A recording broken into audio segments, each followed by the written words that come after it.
Welcome back to the Fantasy Slant, powered by Pro Football Focus and brought to you by DraftKings.com.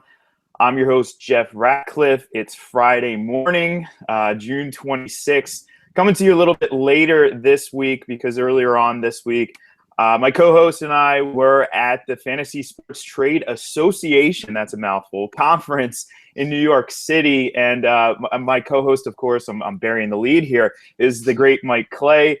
Mike, always fun times. I think a few people like Matthew Berry has always said it's about as fun as it sounds, but it actually is pretty fun, and it's pretty cool how the industry is growing. It was something like 450 people attending this thing, and it's an awesome thing to see for the industry. Yeah, absolutely. And, they have some great panels. Last night I was watching the NBA draft, and round two, the deputy commissioner was reading the picks. Just 2 days before that, he was up there on the stage to round out the conference. So they're starting to get more and more bigger names as the conference grows. You mentioned the attendance. It's the first time ever that the summer conference has had more people than the winter conference. Of course, being in Times Square certainly helped that out. But, as great as the panels are, and all that kind of stuff. We go for the networking. That's probably the best part about it. These people you talk with on Twitter and do articles with and talk to on podcasts, you finally get to meet a majority of them in person. And it's a lot of fun. It's very productive. If you're trying to get into the industry or new in the industry, or you've been around a long time and you haven't been to one, I definitely recommend getting out to those FSDA conferences. They're not expensive relative to conferences in other industries, and they're well worth it. So definitely get out to one soon. As always, Jeff, we had a great time. Yeah, it was an excellent time, and actually, the cool thing too is there's other opportunities to meet people. I mean, we had a staffer, Tyler Lochner, who we've been working with for 5 years, never seen this guy in person, and he pops in and says hello to me and Mike at dinner. He was only there for 10 minutes. He was honestly just stopping in New York City, and just so happened to be the perfect time.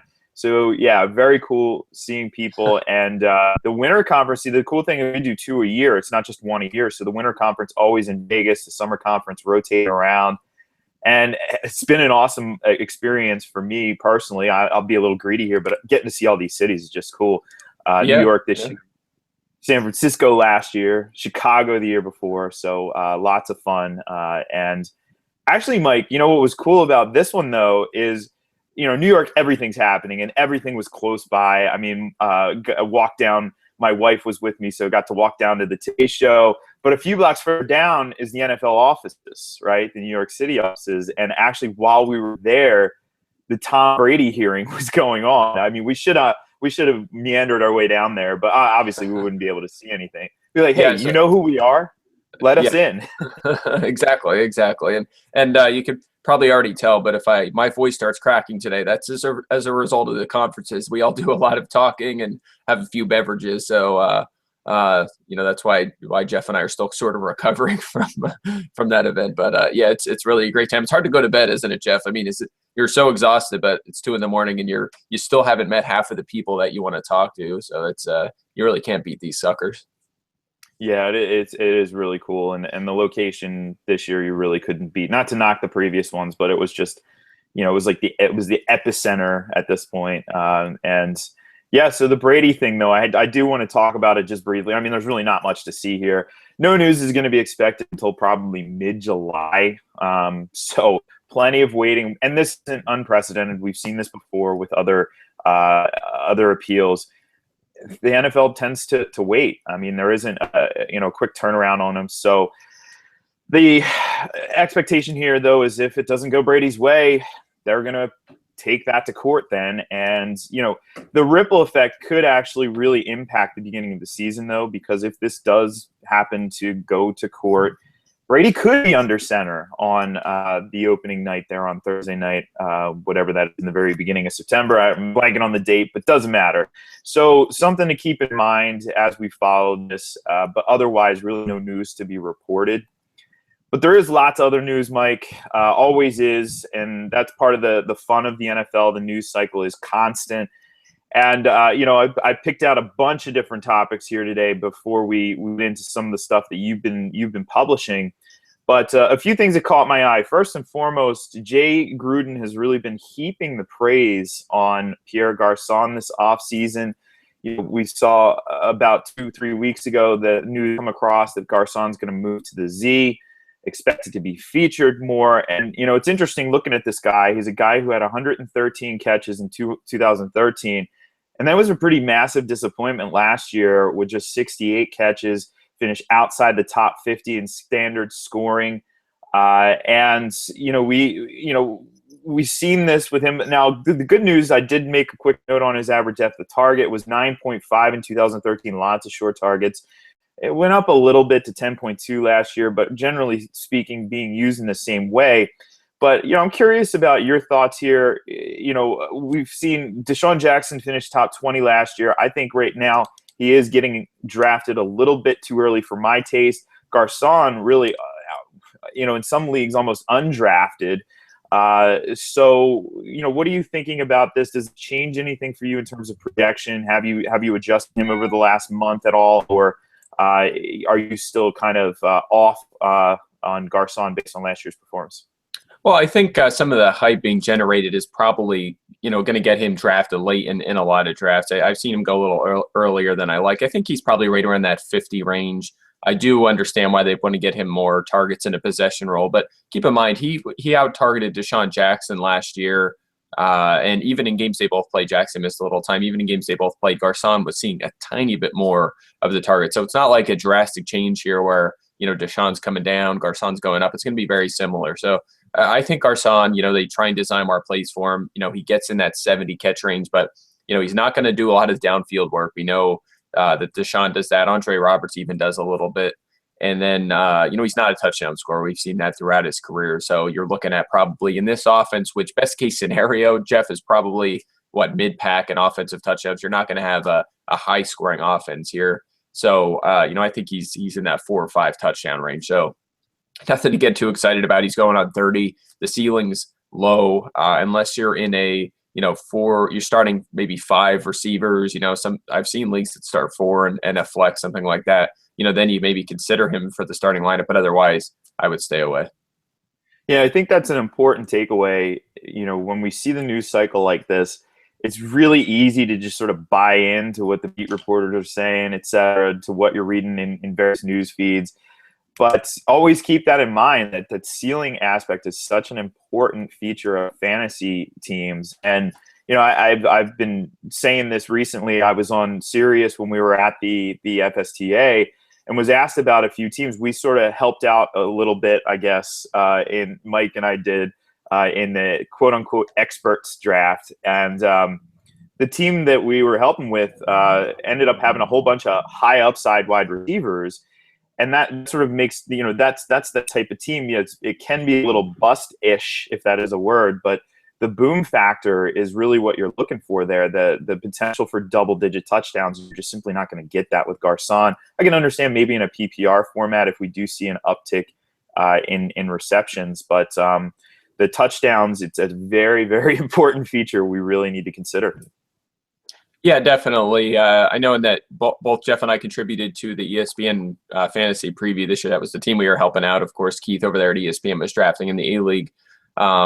But in that article, in that book, Matthew Berry mentioned his first or last policy for this year. You want to go in and go for a championship. I mean, a lot of people say, well, you can't win a championship if you don't make the playoffs. But, I'd rather take that chance and get into the playoffs with the team that can win the title instead of a team that needs to luck into a title if they sneak into the playoffs. I want a powerhouse team across the board. So I'm with you, Jeff. Guys like Garcon, Doug Baldwin, guys in that area are players that just don't have that ceiling that's appealing. So you want to go after guys who could potentially explode, like your Kenny Stills, even Nelson Aguilar, Cody Latimer, Devontae Evans, guys in that range. Brashard Perriman is a fun one there in Baltimore. Very volatile, high risk player there, but if he sneaks in that starting lineup, the ceiling is pretty much endless for him. What we've talked about him before, basically a better Torrey Smith in a great situation with the fading Steve Smith. So guys like that are who you want to be targeting in those mid to late rounds.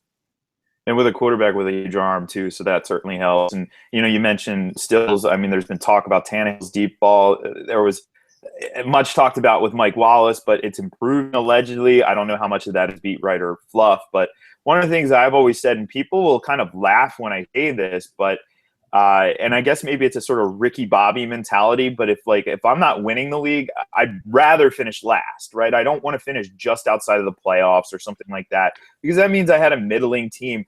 If I'm finishing last, I probably had a team that completely busted because I swung for the fences and completely struck out.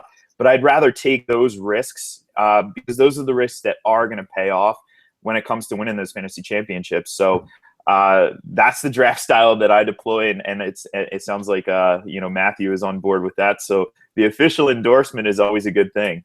Yeah, and I mean, to be clear, we're not saying just go, crazy and say, oh, I think Zach Ertz bust out, so I'm taking him in round 2. You have to be cognizant of ADP and, and certainly you want to play the odds. You want to take the best available players, but this is more of a policy for as you start getting through the first couple of rounds and into the mid to late rounds. That's when you want to make sure you're focused on guys who can be a wide receiver 2 or a running back 1. Guys that have that explosive high ceiling. I mean, Jeff, let's talk.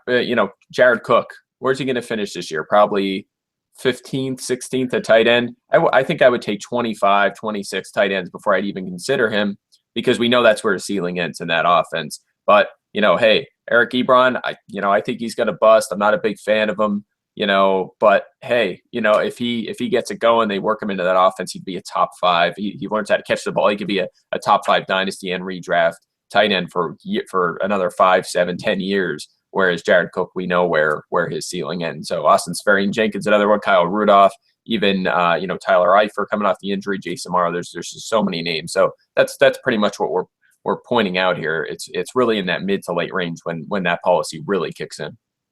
Yeah, and that brings up another point too. That just general draft strategy that I see a lot of mistakes being when people just use the rankings, they just use the projections, and it's like, well, this guy is projected ahead of this guy, or this guy is ranked ahead of this guy. And yeah, that Mike makes a good point. This is yeah, sure, the guy could finish there at the end of the season, but those rankings, they're not really necessarily factoring in ceiling floor combinations as well. And so when you have players who are close in a tier like that, I'm going to opt for the higher ceiling players almost every single time. It's very rare that I'm going to go with a low ceiling, high floor guy. When I have an option with a much higher ceiling, you mentioned some of those players. LeBron is probably the classic example because his floor is significantly low, but he does have a high ceiling and a higher ceiling than what we would see out of Cook. So you can't just draft chalk to the rankings and expect to be really successful. You're going to have to do a little bit of more work there. And that's why it's always important to build those draft boards. Don't just walk in with somebody's top 100 or top 250 or whatever it is and expect to just draft straight down the list. It's usually not going to result in a very strong team. So factor that in. It's very, very important. All right, moving along then.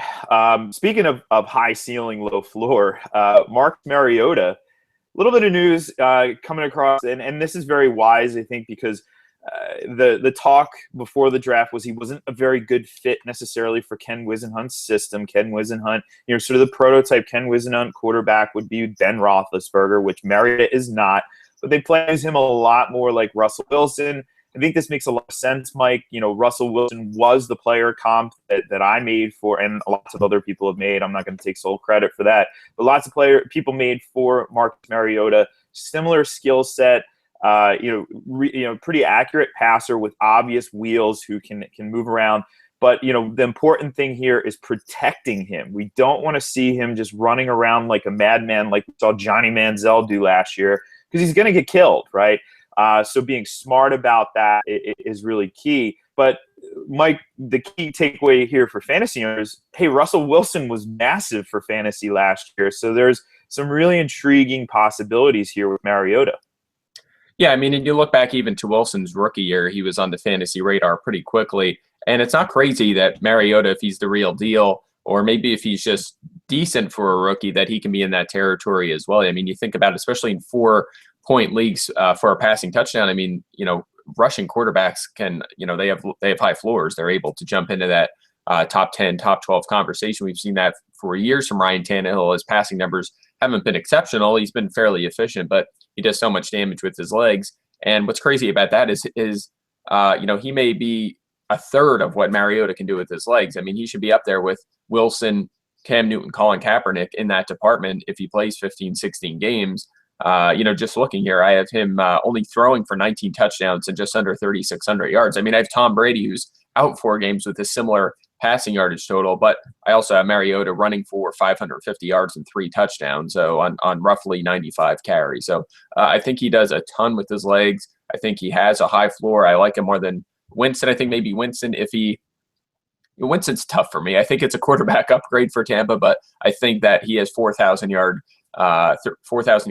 ceiling as a rookie. But he was not very good last year, so I think the bust factor with him is definitely a lot higher. But with Mariota, he's my preferred rookie quarterback, and I think he's worth taking a shot there as kind of a mid-pack quarterback too. Yeah, and you have to like the ceiling there. So if you're going to throw a dart, he may not be the first dart I'm throwing for sure in that range, but you certainly do like that as again one of those upside players who could potentially pay off, in the short term for sure here. Speaking of quarterbacks who are fast, I guess I can't even call him a quarterback anymore. I just wanted to mention this really quick because I don't know why everybody loves talking about Terrell Pryor. But Terrell Pryor, claimed by the Browns as a wide receiver. Nothing to see here, folks. I really don't even think he makes the team. It's so tough to transition positions at the professional level. It's hard enough to do it at the college level. But at the professional level, I mean, there's just – even on that depth chart, which is, arguably one of the thinnest – not even arguably. It's one of the thinnest in the league. He's still going to have a real tough time making that team. So not much to see here. Did want to mention it, but otherwise going to move right along, Mike. And I want to move on to James White because James White is getting a little bit of hype now. We talked about this last week, Patriots passing down backs. And what really caught my eye, though, is that he got comparisons to Shane Vereen, looks like a carbon copy of Shane Vereen, which makes a lot of sense in this Patriot offense. We've seen this before. We see now Edelman just sort of slide right into that Wes Welker role, sort of carbon copy style. They haven't managed to carbon copy Randy Moss yet. Still waiting for that one. But it's intriguing here and maybe a little bit of separation from the pack, but not sure if that has moved the needle for you at all in terms of the Patriots backfield, or are you still sort of expecting it to be marginal value? Because, by the way, too, in that experts draft, James White was picked in that draft. So the hype train starting to go a little bit here. Yeah, well, I mean, Julian Edelman's kind of slid into the Wes Welker role. You don't think Brandon LaFell's filled Randy Moss's shoes? Well, it's who fills Randy Moss's shoes, right? LaFell was obviously much better than expected last year, Sure. But Randy Moss. Yeah, that was a joke, Jeff. Come on. Yeah. But LaFell probably a little underrated right now. But anyway, I'll move on to the topic at hand. Yeah, I'm with you. I mean, and this you mentioned this before. We say this all the time. When there's a beat writer report, always take it with a grain of salt, dig in, see if it makes sense, because one day it's Travaris Cadet's clearly ahead of James White. The next day, James White's clearly ahead of Travaris Cadet. Some people just don't know. It has to do with rotations that day in the backfield, however it looks good, whatever it is. But we're not really going to know, especially with Bill Belichick. We're not really going to know until week 1 really rolls around. Maybe not till week 3 rolls around. You never know.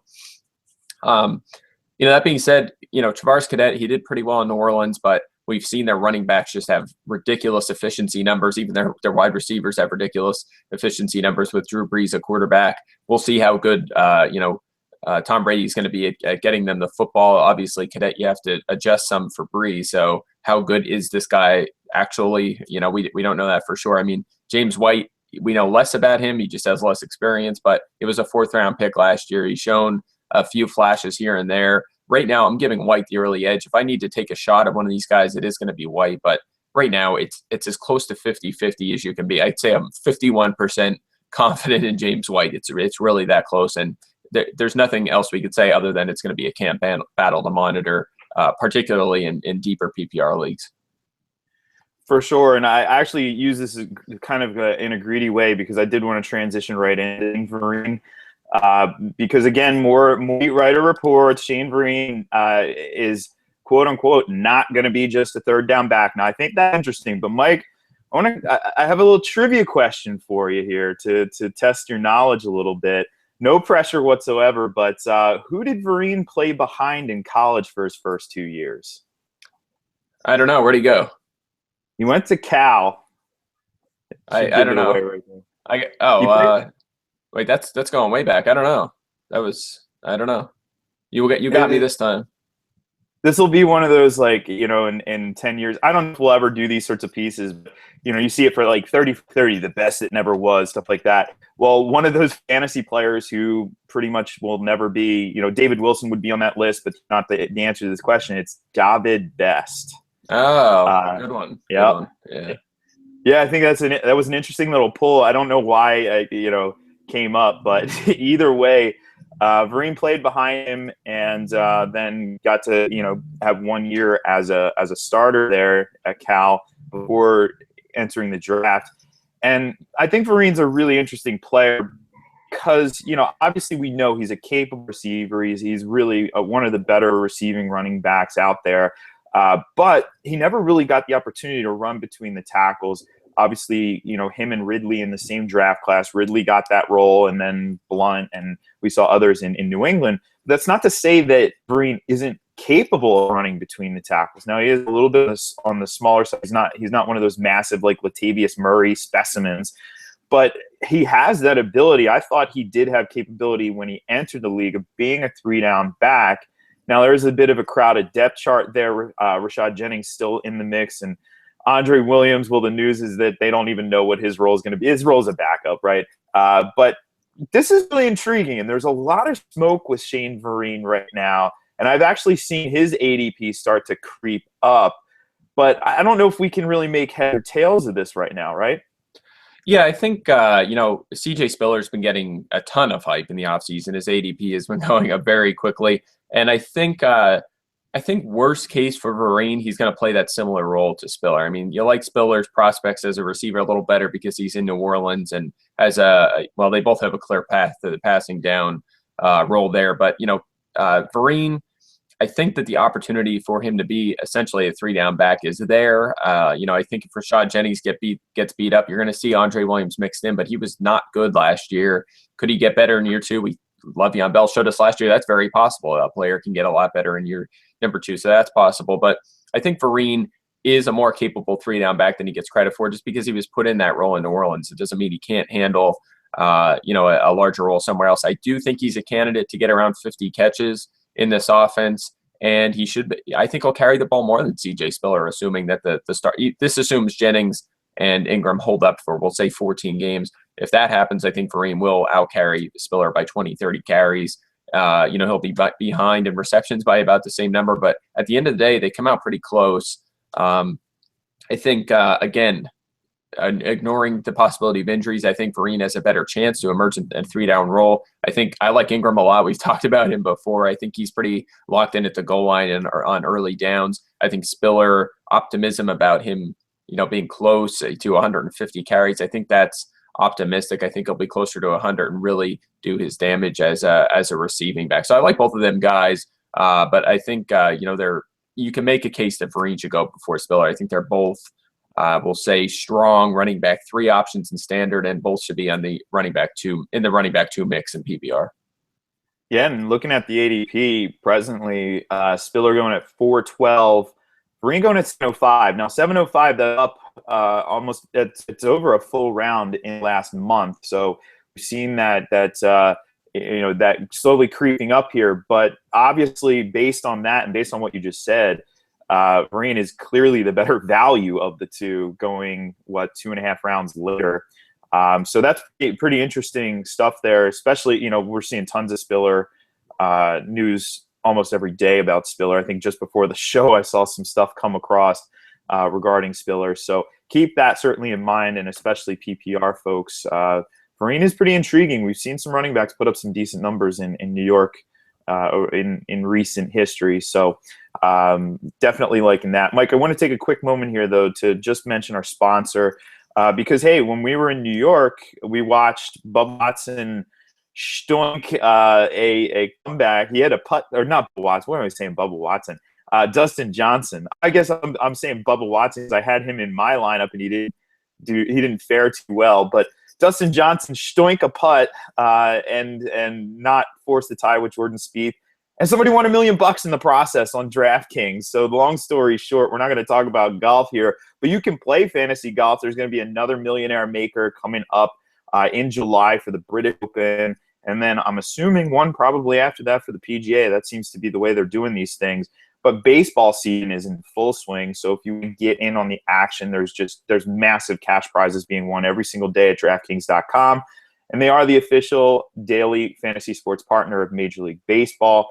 Daily, of course, no season-long commitments. You don't have to wait to the end of the season. You don't have to worry about your baseball team making the playoffs and then not being able to prep for your fantasy football drafts.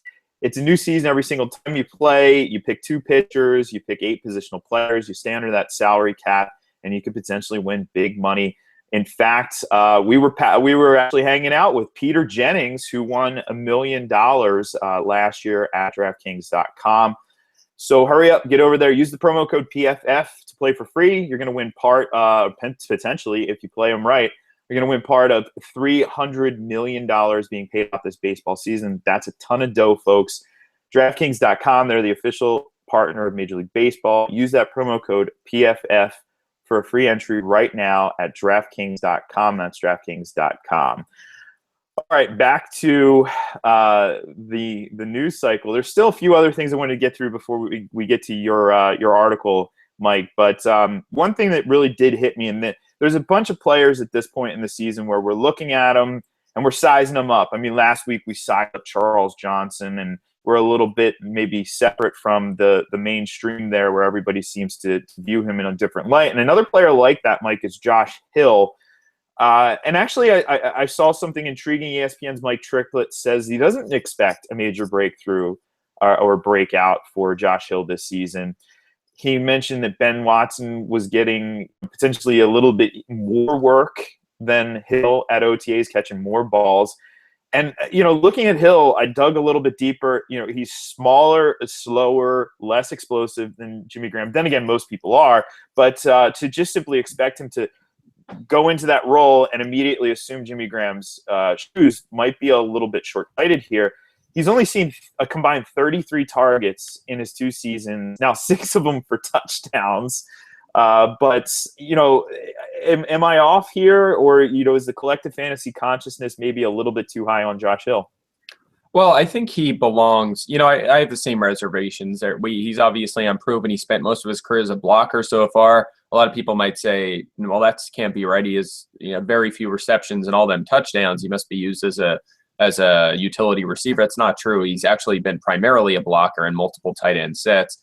Ben Watson has been busy as the 2 for years. Hill has come in and as sometimes the 2, generally the 3, and just caught a few passes near the goal line. So when everybody's looking at Jimmy Graham, or Graham's off the field, which was a problem sometimes, fantasy owners know about that. Sometimes Hill would come in and steal some touchdowns. So I think that's what really keeps him in the tight end 2 conversation. I think he should be looked at as a mid to high end tight end 2, because he could score 6, 7, 8 touchdowns in the Saints offense without having a significant role. Also, they're in need of playmakers in that offense. It's a high volume offense.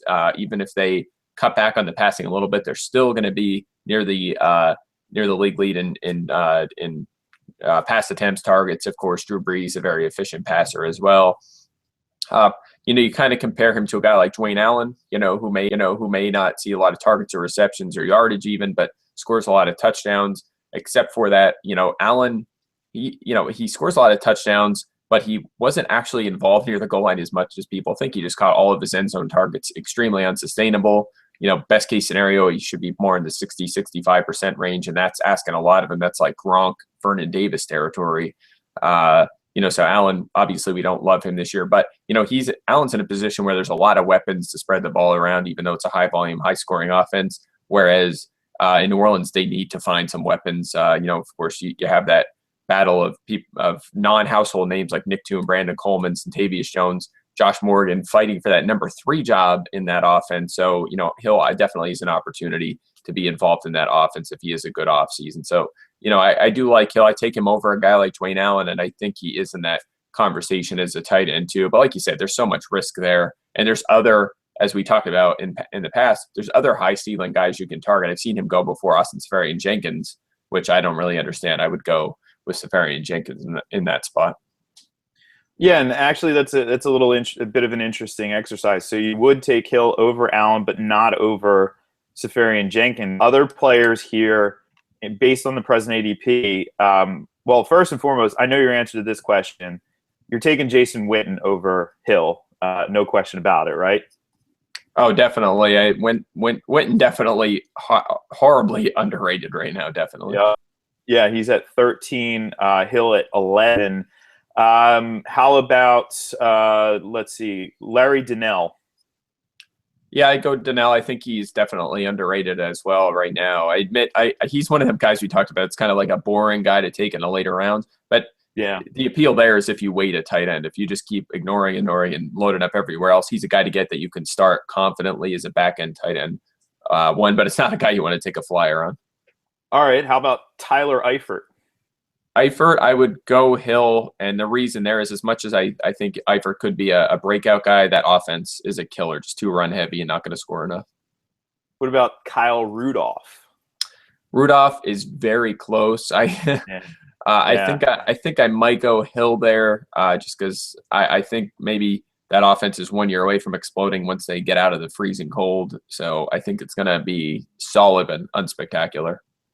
So those are the upside guys that are going after Hill that kind of stuck out to me. Now there's 2 other names here that are also pretty intriguing, not for upside, but just based on what I've been seeing in other drafts, and curious of how you would approach this. But the first name that sticks out, Vernon Davis. What are you doing there? I'm glad you mentioned that. I've kind of dug into him a little bit the last couple of weeks. I'm buying on him. I have him 15th, one spot ahead of Hill right now. Actually, with this recent news, I may actually move Hill down below a guy like Kyle Rudolph. He should be in that 18 to 20 range. I feel right now.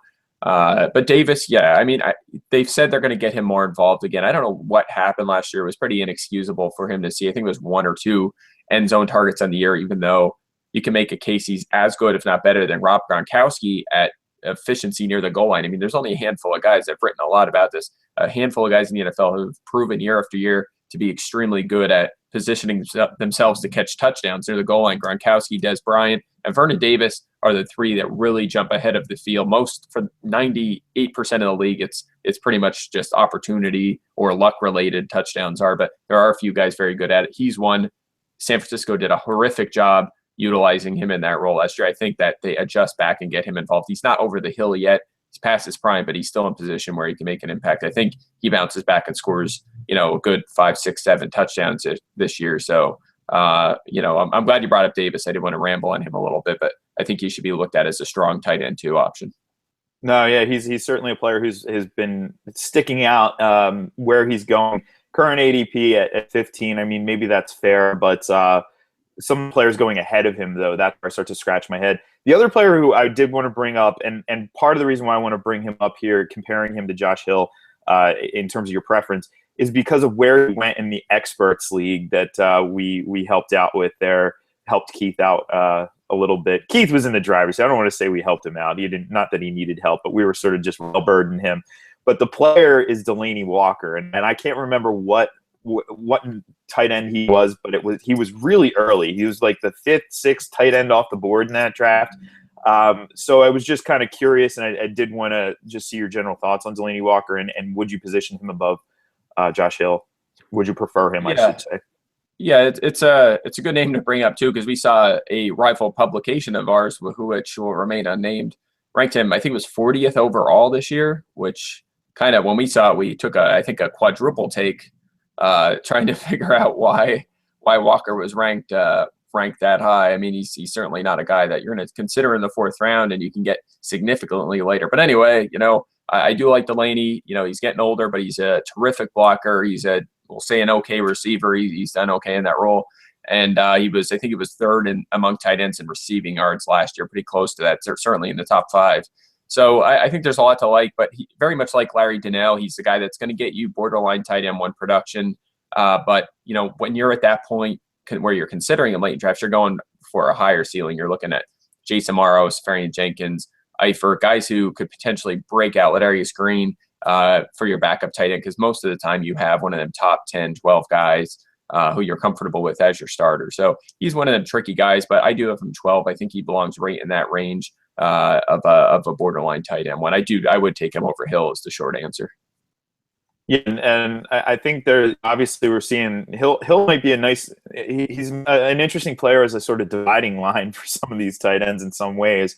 But very interesting there, especially seeing how high some people are on Delanie Walker, but current ADP about right at 14 overall. The one that stands out is Jason Witten at 13. It's just, to me, it's insane, but I guess keep the secret, right? Because I want to get him in all my drafts. But yeah, Mike, one more time. Oh, go ahead. Sorry.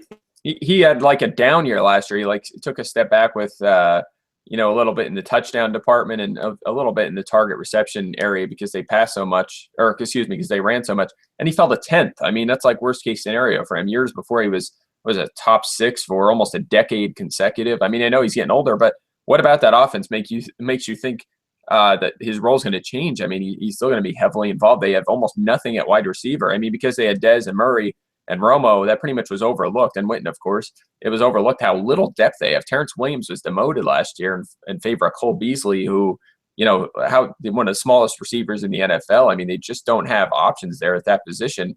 And maybe I should, kind of transition there. You're looking for a deep dynasty flyer nobody's talking about. You just throw on the end of your bench just in case. Devin Street, I mean, he's sitting there as the 4 in Dallas. I mean, he's very close to what's it take, Jeff? One report on Roto World that Terrence Williams is struggling and Devin Street stealing some work. He's going to get added everywhere. He was a 4th-round pick last year, barely played. He was mixed in a little bit with Dwayne Harris, but you're looking for a guy who could be the next guy to just break out of completely nowhere. Look for him, and if you're in a normal sized league, redraft league, don't add this guy. He's far enough off the radar. You don't have to do that. But if you have a deep bench in dynasties, I have him sitting there in a few, and he's just a guy that you need to monitor throughout training camp in the preseason. Yeah, and another player too, I mentioned before, I like to keep lists just sort of little short boards here and there throughout the season, and I will go through and take looks at depth charts and say which stick out to me potentially to add at various points in the season. Somebody to sort of monitor in redraft formats. But Mike, it is a good transition because you recently ranked the top 32 third receivers in the league, which I think is another one of those exercises that's tremendously valuable, especially if you are in either deeper leagues where you're starting more wide receivers, or you're in leagues that maybe a 16 team. There's a lot of people out there in 16 team leagues, which are so much fun because the deeper knowledge is incredibly beneficial. And here you have I guess maybe just to get it out of the way, I want to talk about some of the really intriguing situations, but just really quickly, just so people are aware, maybe the worst situations, maybe the bottom 5 or bottom 3. Where are the places where we're not going to see much value first? Yeah, sure. And really quick, just to correct myself, Devin Street, 5th-round pick last year. I said 4th, but anyway. First of all, and kind of you started in a good spot because I want to explain something. A lot of people are talking about Devontae Evans. Where should we take him? Oh, I think he's going to catch 8-9 touchdowns, go for 1,000 yards. You have to keep in mind, number 3 receivers, and by the way, that's not just one person. I've seen that a lot on Twitter, people criticizing where Adams is being ranked and selected, all that kind of stuff. I do like him. I think he's a good handcuff. I think that you take away a few targets from Jordy Nelson, Randall Cobb. He can jump up into the wide receiver 4 mix this year. Obviously, a lot of handcuff value there, so that's another reason that makes him very much like Cody Latimer, makes him an intriguing flyer. But keep this in mind. I mean, you look back last year, one team had 3 receivers in the top 50. That was the Chargers, and that was because they were all towards the bottom end. Malcolm Floyd, Keenan Allen, who was hurt, and Eddie Royal were all in there. Only team in the league. only let's see, 4 teams had 3 in the top 60. So and a lot of these teams, a lot of those teams I'm talking about, like Arizona, they were all bottom end. Arizona had 3, I think, in that 30 to 45 range, something like that. Or I think Fitzgerald was 52, something like that. So in Green Bay, you have Jordy and Cobb, who are both wide receiver ones. If you think they're both going to be wide receiver ones, there's just not going to be the volume there for Devontae Adams to put up a wide receiver 3 season. He's not going to catch 8, 9 touchdowns without a lot of luck. So something to keep in mind when you're ranking these guys. But to answer your question, these are guys I like the least from the group. Lois Murphy in Tampa Bay. I think the reason I have him last is I don't think it's going to be an offense that's heavy on touchdown production. But Kenny Bell, we've talked about him before. He's a guy that can emerge during the season. Corey Fuller in Detroit may play a lot as the 3 there, but they don't throw to their 3rd tight end we saw last year. Jericho Cotchery would be the other here I have in the bottom group. He may not even be the 3. They have Philly Brown there, Corey Brown, whatever you want to call him, that may emerge past Cotchery and put him in a situational role. So that's kind of my bottom 3 and kind of gives you perspective on the low end of what the wide receiver 3 picture is. Yeah, and I think that's completely fair based on the targets that these guys are going to see. Just out of curiosity, so where is Adams on that list? Is you mentioned him in the very beginning, so I'm assuming you have him sort of low down the list than people expect? Well, I don't, and that's kind of the point I was making about how rare it is for number 3s to jump into the top 40 or 50 or even 60, because Adams is 3. He's 3rd on the list. He's one of the few really intriguing guys with a lot of upside, and that's kind of the purpose of this exercise, is to show you guys that are well worth a flyer because of their ceiling or opportunity. But whereas a lot of these guys are not very intriguing, you start to get down to I'll just go to the middle ground here. We'll start at 13. Eddie Royal, Alan Hurns, Justin Hardy, Danny Amendola, Robert Woods, Tavon Austin, Cecil Shorts, Marcus Wheaton. I mean, that's the average number 3 receiver. I mean, how many of those guys are you even thinking about for your starting lineup? Almost none of those guys. So that really shows you how tough it is. And really the point of this being, there are a couple of these guys worth a look. But at the end of the day, if you're drafting and you're looking for flyers, focus on the guys who are starting and playing every down, because for the most part, those are the guys that are going to be in fantasy starting lineups for most of the season. Yeah, you mentioned Royal. I think he's an interesting player to hone in on real quick because of the news cycle, again, something we didn't mention earlier in the news, but the reports here was Albert Breer from NFL.com said that the Bears have quote-unquote big plans for Royal, and this is pretty interesting. I mean, Royal's a guy, obviously he's this sort of poster child for touchdown regression, but he's shown to be a capable receiver at various points, a capable fantasy receiver, I should say, at various points in his career in the league. Both early on, he had that huge year in his rookie season with the Broncos, and of course, over the last 2 seasons at various points, he was certainly a streamable option. So it is an interesting spot where you have him ranked, but there is a bit of a cluster there right now in Chicago in terms of who actually is going to be the 2. I mean, it's fairly clear that Royal is going to be the slot receiver, but we're hearing varying reports about White and Wilson there. So just curious, maybe a few more detailed thoughts from you on Royal there. Yeah, I think I counted him as the number 3 receiver because I think that's kind of the role he'll settle into. It's just a matter of time, I think, until Kevin White just blows by him. You don't take the 7th overall pick.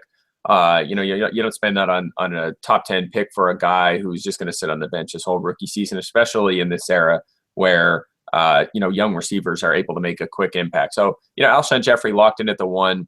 Maybe a slow start for Kevin White. That's how we have him projected. I think Eddie Royal might be out there in 2 wide sets. But it's really gonna matter how White picks up the playbook and how he does during the preseason. So at some point, White takes over the 2. Royal, he's a conventional slot man. You're gonna like him in there. He's had some of the craziest luck with touchdowns I've seen in the league over the last 2 years. So you can't really expect him to score 6, 7, 8 touchdowns. He's probably gonna be closer to 3 in that range, maybe 4 best case scenario. So probably a quick start for Royal. If you have him, great time to sell high. It's just a matter of time before White takes over the 2. And over the last couple of weeks down the stretch run, especially if Chicago is eliminated, White may take over as the 1 at some point. It's not really a crazy thing. I mean, Alshon Jeffrey was a 2nd-round pick. White's obviously, like I said, an early 1st-round pick. You don't take a guy like that early if you don't think unless you're the Rams, I guess, with Tavon Austin. You don't take a guy like that unless you think he's going to be a high volume superstar franchise player. And, it's just a matter, like I keep saying this, it's just a matter of time. And as for Marcus Wilson, again, same kind of thing. Maybe he steals some work in 3 wide sets early on. But, again, White at some point is going to blow by both Royal and Wilson. I think there's another interesting offshoot of this as well because of Royal's role. He's obviously not an average depth of target monster by any means. In fact, he's really the exact opposite. But those shorter passes, you would assume they would have to impact Matt Forte a little bit too as a receiver. Maybe not seeing as many. Obviously, it's an extreme long shot to expect him to approach last season's numbers, just because of how massive that was. But did you happen to factor any of that in maybe recent projection updates or anything like that? Yeah, I think I definitely bumped up receiver a little bit. I think Martellus Bennett and Matt Forte are both going to lose a little bit of volume. I think they probably just had their best seasons in terms of receptions and that kind of thing. And the Mark Trestman offense, of course, he's out the door and replaced by the Denver coaching staff that's been top 5 in the NFL in 3 wide sets on passing downs each of the last 2 years. Of course, Adam Gase and John Fox. John Fox, a lot of people talk about his history of not giving rookies just a clear path of playing time. But again, I think it's if they want to compete, I mean, they're going to have to get this guy on the field opposite Jeffrey. It's not like you're putting the pressure on him of being the one like Kelvin Benjamin last year. He can go in and settle in as the 2. And, Jay Cutler's been throwing to Brandon Marshall and Alshon Jeffrey the last 2 years. They're number 1 and 2 in end zone targets each of the last 2 years. Another thing that may be good for White if Cutler wants to get him the ball. He's going to want to throw to them big towers on the outside. I don't think he's going to want to be, force feeding, 5-yard passes in the slot to Eddie Royal, except for maybe here and there on third downs. So we'll see what happens. But, I just can't get too excited about Royal when he's just one of them guys, his role is just going to diminish as the season progresses. And he has very little, very low fantasy ceiling, if you will. Yeah. And so, all right, let's go off of that then. Who are the third wide receivers that you are maybe excited about then? Yeah, sure. Number 1, I think won't surprise anybody, John Brown. I think you can make a case he's the best fantasy wide receiver in Arizona. You look at targets, and I posted this on Twitter, this list targets while Carson Palmer was under center last year.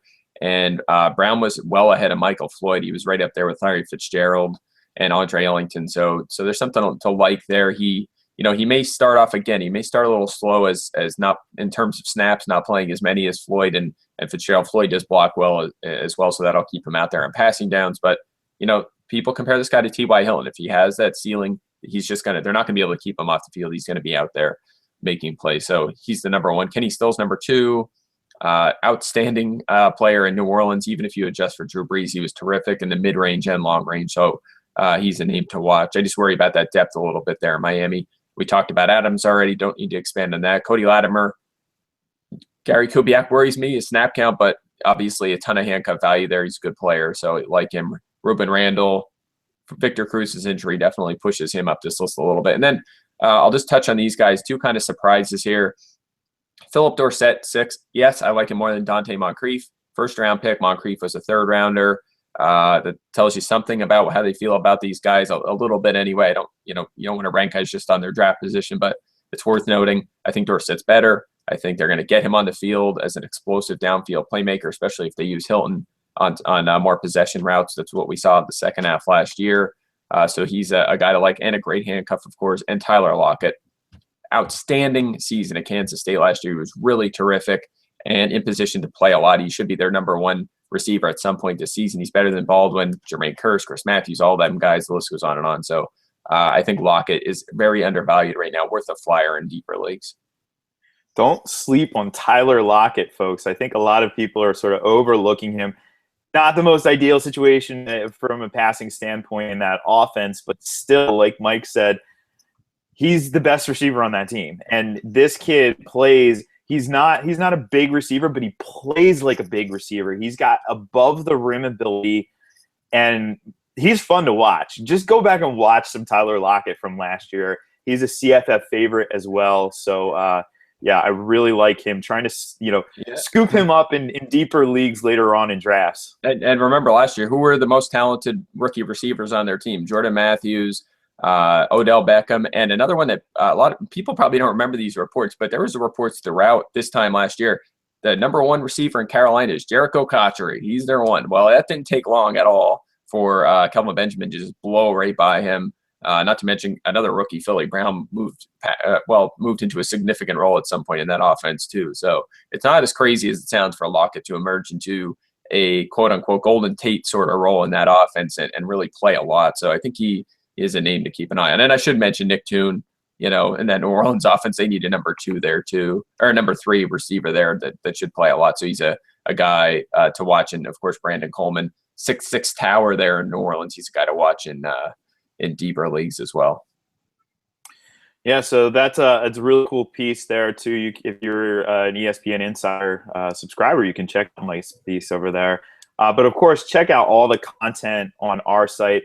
Right now, folks, I can honestly say as one of the editors, every day I'm getting in just insane content, like content that, the content is better. I know this sounds cliche, but it's better than it's ever been on the site right now. So head on over to Pro Football Focus. Check that out. Make sure you are following Mike on Twitter at Mike Clay NFL. Follow me at Jeff Ratcliffe. Follow the show at PFF Radio. Follow the site at PFF_fantasy. Listen to us on Stitcher, on iTunes, on Blog Talk Radio. Watch us on YouTube. Watch us on the Fantasy Sports Network. And just keep listening, folks. We'll be back next week with a special. I know a lot of people love the madness of our mock draft special. We're going to do it again. We have another staff mock draft all slated for early next week. So keep your eyes and ears peeled for that one. So that'll do it for us this week. So for Pro Football Focus, he's Mike, I'm Jeff, and that's a wrap.